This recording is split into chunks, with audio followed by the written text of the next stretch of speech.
Benvenuti sulla strada del vino e dei sapori del Friuli Venezia Giulia. Io sono Davide, titolare della trattoria al Cerceben di Colloredo di Prato, Pasian di Prato. E oggi siamo qua appunto a presentare la nostra attività e le nostre specialità. In questo caso una delle più vecchie della tradizione friulana, il fricco. Non esiste in verità un'unica ricetta di questa tradizione, ma bensì sono diversificate in base al luogo di provenienza.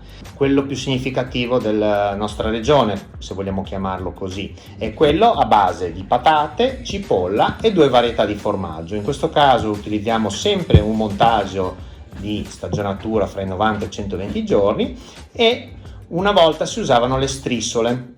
Le strissole erano praticamente, e sono attualmente, quelli che sono i ritagli del formaggio nuovo.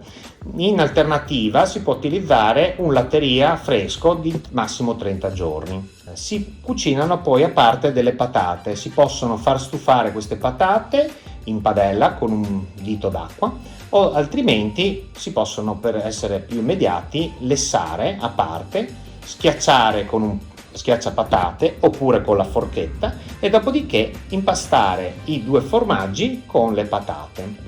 In parte rosoliamo la cipolla, che sarà elemento essenziale dell'impasto. Un pizzico di sale e a questo punto abbiamo creato l'impasto e dobbiamo rassodarlo. Utilizziamo anche qua una padella antiaderente, mettiamo un goccino di olio extravergine d'oliva, lasciamo che si addensi il fricco. Una volta che si viene a creare la crosta nella parte bassa del fricco, si gira e a questo punto con un semplice movimento a elica noi praticamente creiamo quello che è un ingresso di aria all'interno che lo fa alzare e lievitare.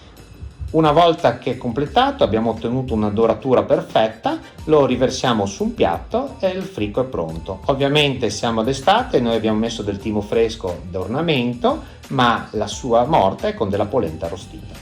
Siamo qua alla conclusione di questo video, dove vi invitiamo a venirci a trovare in via Udine 60 a Colloredo di Prato e a gustare quelli che sono le nostre specialità. Infatti il nostro nome al Cerceben vuol dire assaggia bene. Vi aspettiamo.